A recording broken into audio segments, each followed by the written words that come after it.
want to introduce you this evening our first guest. And you know him, he seemed to be coming in quite often, and we love him. We love him because of his passion, his knowledge, his understanding, his wisdom. So we want to really invite Martin Whittock here with us to really talk to us about Israel. Hi Martin, are you here with us? Hello Martin.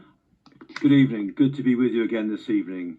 Yes, it seems like you seem to be like very, very close to us now. We seem to get you as soon as we can, possibly to most of our shows at the moment, and it's great. And I know that you've been extremely busy over the last week or 2 weeks when you've been going, talking on TV and really on radio, really on different topics. But tonight, we want to hear from you about Israel. There's a lot of questions that people are really asking about Israel. Some of us don't really understand what's going on between Israel and Palestine. What is the situation? What is the problem? Why there's so much conflict? Why they don't seem to have any resolution to this? And what about the Israeli people? How do they feel? What about the Palestine? And what is a separation between Israel and Palestine? Why they can't live together or cohabit together? Or what is the news telling us the truth, or is there something underneath? But tell us a little bit. What's the history behind Israel and Palestine? We know for a fact that in 1948, I believe that's, if I got the right date, Israel became a nation again. That was prophesied by in the Bible, was prophesied that the Israeli people will return to the land. But what's been happening since then? Well, it's a very complicated story, but to cut a very, very long story short, you're right in saying that in 1948, Israel was established. But of course, the land wasn't empty, because there had been people living in that area for a very long time, who we tend to call the Palestinians. Most of them were Muslim, some of them were Christian minority as well.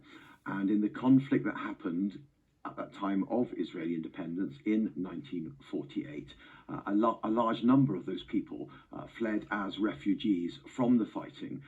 Some were forced out as well, and this is a side that's often not stressed enough, that there was a lot of violence on both sides in this formative years of Israel. And so many large numbers of Palestinians fled or were forced out. There were combinations of the two, and ended up in places like, for example, Jordan, where there's a huge proportion of people who are now descended from those groups who fled in 1948 into Lebanon, for example, and pushing down towards Egypt, into the area we now call Gaza. So you have a situation in which the land is contested. In 1967, Israel extended its borders, the famous Six-Day War, when it struck first against a coalition of Arab countries that were threatening its existence. And that effectively expanded the borders of Israel significantly to take in the Golan Heights in the north, to take in what the area now often called the West Bank and eastern Jerusalem, and to push down towards the Egyptian border. Now, clearly, since that has happened, there's been a great deal of water under the bridge. But what we have is a situation now where, within the boundaries of the state of Israel, including also the West Bank territories in the area around Gaza, we have a mixture of people who are Israeli citizens, Jews, and Muslims, but we also have a significant portion of Palestinians. And there's been incredible tension between the two groups over basically their autonomy, the nationhood. And in 1993, the Oslo Accords it was hoped it would put an end to the current phase of violence, the first Intifada, and it promised the possibility of what we now call, an embryonic two-state solution. That within this area there would be an Israeli state, but there'd also be a Palestinian authority, and that Palestinian authority would basically oversee communities in the West Bank, to the east of Jerusalem, and along the Gaza Strip. Now, the situation since then, of course, has become very, very turbulent. It's been turbulent before that.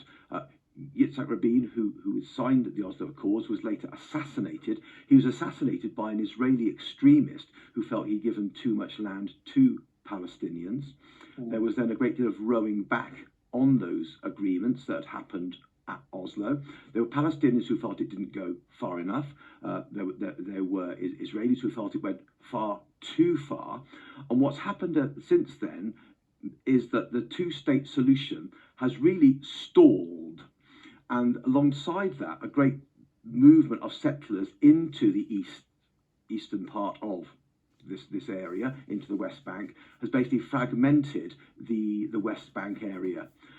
And what we have here now is incredible frustrations on both sides, because clearly Israelis have been subject to terror attacks. Certainly October the 7th was not the first one of these. On the other hand, Palestinians feel that the promises that were made at Oslo have not been followed through, that the West Bank area has now become almost impossible to govern as a result of huge input of Israeli settlers into that area.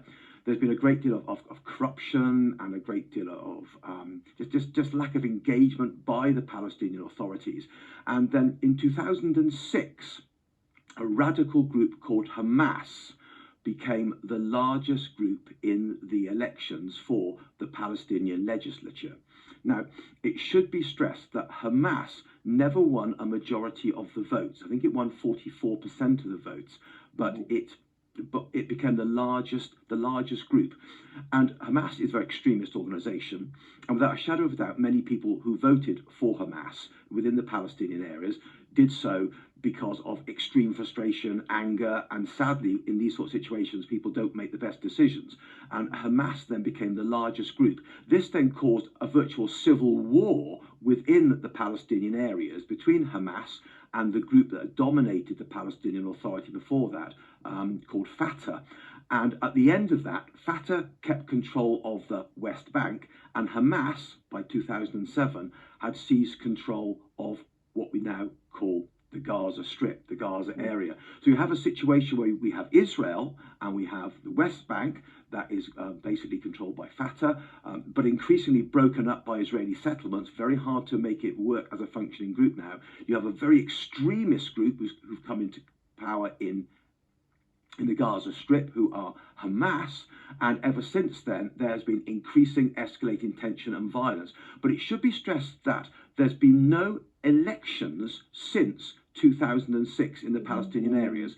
So when people say today that Palestinians are responsible for Hamas and what Hamas is doing, it needs to be remembered that the vast majority of Palestinians have not had an opportunity to democratically respond because there's not been an election in the Palestinian areas since 2006. And finally, today, about 50% of the Palestinian population in Gaza are children. Now, they weren't even born in 2006. So if you add them to the significant numbers of people who didn't vote for Hamas in 2006, there's a very small minority of people in Gaza who actually did vote for Hamas. Now, what the degree of support for Hamas is difficult to gauge, but it does need to be stressed that 2006 was the last time there was an election. So in some ways, the Palestinian occupants of Gaza are as much a hostage of Hamas in some ways as other people are as well. So we then have this incredible outbreak of violence in October, which was clearly geared to try to kick off a regional conflict. And there was appalling terroristic attacks that took place, horrific. And clearly that was done by Hamas to provoke a response by the Israeli Defense Force, which would be huge, violent. And I have no doubt that Hamas hoped that would cause a regional war, which it has not done. The situation we have now, of course, we've seen it on our television screens. The horrors of October the 7th have now been followed by the terrible suffering of Palestinian civilians as the Israeli Defense Force has struck at Hamas in a very, very populated area. I mean, it would be like trying to take out a terrorist group that's well embedded in London, for example. It's a really concentrated area, and also try to free hostages. So we have this terrible, terrible situation at the moment where Israel has suffered terrible terroristic attack in October. But at the same time, now we have tens of thousands of Palestinian civilians suffering in a war as the Israeli Defense Force strikes at Hamas in a heavily populated area. that really doesn't do justice to the situation, but that's kind of where we are now and how we are today.